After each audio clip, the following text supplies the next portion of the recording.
Okay, so you want to be a technical writer, huh? Well, get ready to dive deep because today we're exploring the wild world of technical writing advice. That's right. We're going to help you figure out what it really takes to succeed. Because let's be honest, there's a ton of information out there. Some of it's good. Some Um, of it's not so good. yeah, exactly. Yeah. There's a lot of noise, and it Right. can be really hard to separate the solid advice from the kind of like get rich quick schemes. Yeah, let's become a millionaire technical writer overnight kind of things. Exactly.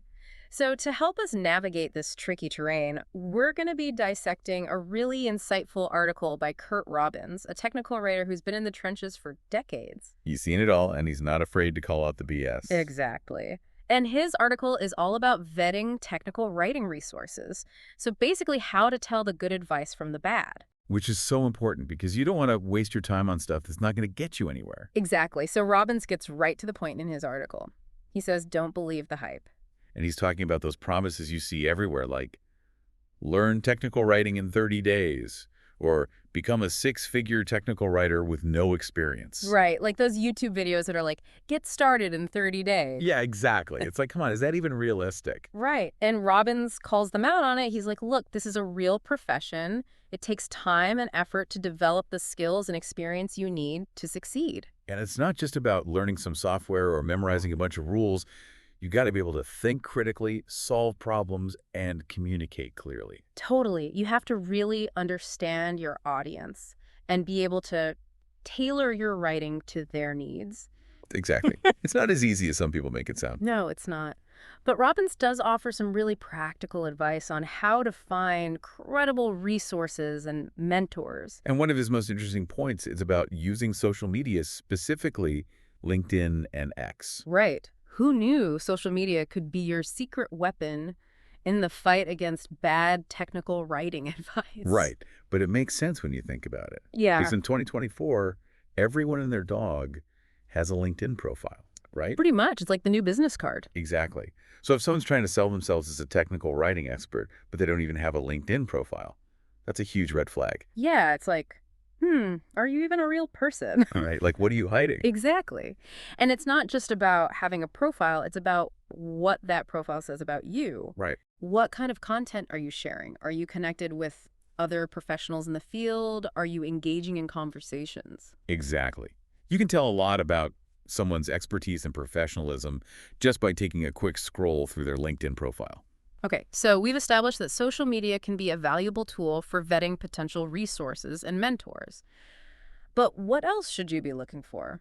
Well, according to Robbins, experience trumps everything. Yeah, and he's speaking from experience. This guy's been writing professionally for decades. I know. He's worked on everything from user manuals to white papers to technical documentation for some of the biggest companies in the world. Yeah, like FedEx, Microsoft, Northrop Grumman. I mean, that's a client list that speaks for itself. Right. It's like he's saying, I've walked the walk and talked the talk. I've been there, done that, and I've got the battle scars to prove it. And that's what makes his advice so valuable. He's not just some talking head who's read a few books on technical writing. He's actually done the work, and he knows what it takes to succeed. And it's not just about the quantity of experience, right? Like just because someone's been a technical writer for 20 years doesn't necessarily mean they're good at it. Exactly. You got to look at the quality of that experience, too. What kind of projects have they worked on?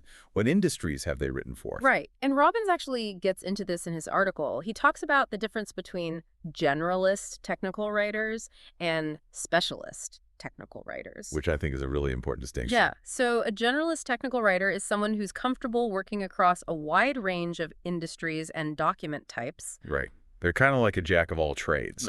Exactly. Whereas a specialist technical writer is someone who focuses on a particular niche. Like software documentation or medical writing or something like that. Exactly. And both paths are totally valid. There's no right or wrong answer. Right. Just depends on your interests and your goals. Yeah. Like maybe you're really passionate about a particular industry like healthcare or technology.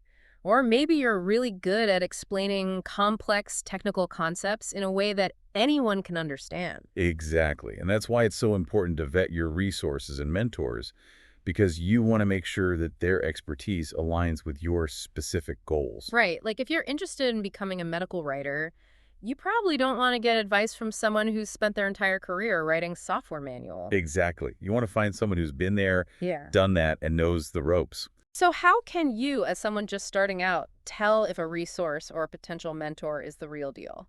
Well, Robbins gives us some pretty solid clues to look for. Okay. Lay it on me. First and foremost, he says you should look for someone with a strong job history. Okay, that makes sense. And ideally, they should have experience working at well-known companies. Right. Because those companies have already done a level of vetting themselves. Exactly. They're not going to hire just anyone to handle their technical documentation. Yeah. So if someone's worked at a company like Microsoft or Google or Apple, that's a pretty good indication that they know what they're doing. Right. It's like a stamp of approval. Exactly. And it's not just about big-name companies either.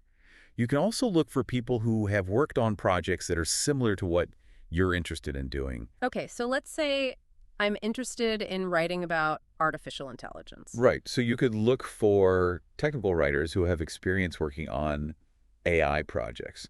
Maybe they've written documentation for AI software, or they've written articles or blog posts about AI. Got it. So basically, I'm looking for someone who's already doing what I want to do. Exactly. And remember how Robbins strategically name-dropped his own impressive client list? Oh, yeah. Like FedEx and Microsoft. Right. He wasn't just bragging. Well, he kind of was. Okay, maybe a little. But he was also building trust with his audience. He was saying, look, I've worked with some of the biggest and best companies in the world, so you know I'm not full of it. Right. He's got the receipts. Exactly. And that's something you could do too. When you're networking with people or applying for jobs, make sure you highlight your experience with well-known companies or on high-profile projects. Okay, so we've talked about the importance of experience, and we've talked about how to find resources and mentors with relevant experience. But what about the actual content of the advice itself? How can you tell if the advice you're getting is actually good advice? That's a great question. And it's something that Robbins touches on in his article. He says that you should be wary of advice that sounds too good to be true. Okay, so like those get-rich-quick schemes we were talking about earlier. Exactly. If someone's promising you that you'll be making six figures within a year of becoming a technical writer, that's probably not realistic. Right. There's no magic bullet. It's exactly. Yeah. Technical writing is a real profession, and it takes time and effort to develop the skills and experience you need to succeed. So don't believe the hype.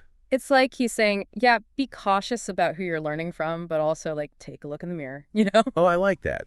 It's like he's subtly saying, hey, while you're busy vetting everyone else, don't forget to vet yourself. Right. Because in 2024, your online presence is your first impression. Like, long before you shake someone's hand or step into an interview, they're checking you out online. Exactly. And they're looking at your LinkedIn profile. They are. That's your digital storefront. It is. And it's not just about listing your skills and experience. It's about showcasing your passion for technical writing. Totally. Yeah. Like, are you writing articles? Are you sharing interesting content? Are you connecting with other people in the industry? Exactly. You want your LinkedIn profile to scream, I am a technical writing rock star. I love that. A technical writing rock star. I'm using that. Do it. But seriously, Robbins is basically handing you the keys to a super powerful self-marketing tool Right. and saying, go make something amazing. So to sum up this deep dive into Curt Robbins' wisdom, remember becoming a successful technical writer. It's about being a smart consumer of information. Don't just buy into the hype. Take the time to figure out what's legit and what's BS. Yeah, and don't be afraid to use social media to your advantage. Yeah, Connect with people. Share your work. Get your name out there. exactly. And most importantly, remember that building a successful technical writing career, it's a marathon, not a sprint. So pace yourself, stay curious, and never stop learning. And on that note, that's a wrap on this deep dive into the world of technical writing. We hope you've enjoyed this episode and found it helpful. And remember, keep writing, keep learning, and keep rocking those technical writing skills. Until next time.